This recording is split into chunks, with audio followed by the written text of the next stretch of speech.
அன்பார்ந்த நண்பர்களே, இந்த மதிய வேளையில் ஒரு பதிவு செய்கிறேன். என்னுடைய தகப்பனார் ரத்தனவேல், நீதித்துறை, கடலூர் மாவட்டம், கொங்கராயனூர்.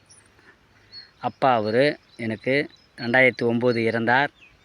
இன்று நினைவு நாள் போற்றும் விதத்தில் நினைவு நாளை முன்னிட்டு அவருடைய கல்லறைக்கு பெயிண்ட் எடுத்தோம். பெயிண்ட் எடுத்து அடித்து நல்ல ஒரு ஜொலிக்கும் விதத்தில் அவருக்கு பிடித்த கலர் இது. எனக்கு அவருக்கும் பிடிக்கும், எனக்கும் பிடிக்கும். இந்த கலரெல்லாம் என் பிள்ளைகளுக்கும் பிடிக்கும். அவங்க விருப்பத்தின்படியே, என்னோடய தகப்பனுடைய விருப்பத்தின்படியே பெயிண்ட் அடித்து அழகாக கல்லறைக்கு பெயிண்ட் அடித்து விட்டேன். இந்த கலரு எவ்வளோ அழகாக இருக்குது பாருங்கள். அவரை என்னோடு வாழ்ந்தார், சந்தோஷமாக வாழ்ந்தார். ஆனால் என்னை இது வரைக்கும் ஒரு அடி கூட அடித்ததில்லை என்னோடய தகப்பனார். ஆனால் அவரை நினைவு கூறும் விதத்தில் அவருக்கு நாம் இருக்கும்போதும் நான் அவருக்கு நன்மை செய்தேன், இறந்த பின்பும் அவர் கூட இருக்கல. அதனால் நம்ம நினைவு கூறும் விதத்தில் இதை செய்கிறோம். ஆனால் ஏழை ஏழை மக்களுக்கு நம்மளால் முடிஞ்ச உதவிகளை செய்யணும். புரட்சியாளர் அம்பேத்கர் சொல்கிறார், கடவுளுக்கு கொடுக்குற காணிக்கை விட ஒரு ஏழைக்கு கொடுக்குற கல்வி மேலானது என்று. அதுபோன்று என்னால் முடிந்த நான் உதவிகள் செய்து கொண்டு தான் இருக்கிறேன். இருந்தாலும் ஒரு அப்பா மேலே இருக்கிற ஆசையினால் இந்த கல்லறைக்கு பெயிண்ட் அடித்தேன். பாருங்கள், அழகாக இருக்குதுங்களா. எங்கள் அப்பா சந்தோஷமாக தான் இருக்குது, ஆனால் ஒரு விதத்தில் துக்கமாகவும் இருக்குது.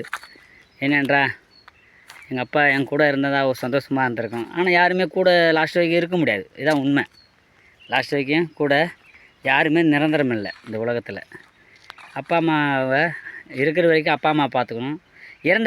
இறந்த பின்பு அழுவது வேஸ்ட்டு. இருந்தாலும் இருக்கும்போதே தகப்பனுக்கு செய்ய வேண்டிய கடமைகளை, நம் தாய் தகப்பனுக்கு செய்ய வேண்டிய கடமைகளை நிச்சயமாக செய்யணும். இறந்த பின்பு இது போல் நிலவு நாள் இருக்கின்ற இடத்துல அவருக்கு செய்ய வேண்டிய கடமைகளை நம்ம செய்யணும். ஆனால் இருக்கும்போது நிச்சயமாக தாய் தகப்பனை பயன்படுத்தி, தாய் தகப்பனுக்கு கொடுப்பதே பெரிய வரம் அது.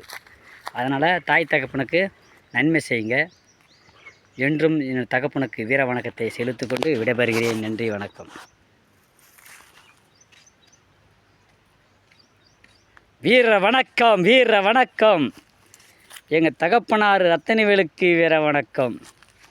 வீர வணக்கம், வீர வணக்கம். என் அன்பான தகப்பனார் ரத்தனவேலுக்கு வீர வணக்கம். என்றும் ஜெய்ஹிந்த், என்றும் ஜெய்ஹிந்த். எங்கள் அப்பாவெலாம் மறக்க முடியாது. நான் என் உயிர் இருக்க வரைக்கும்.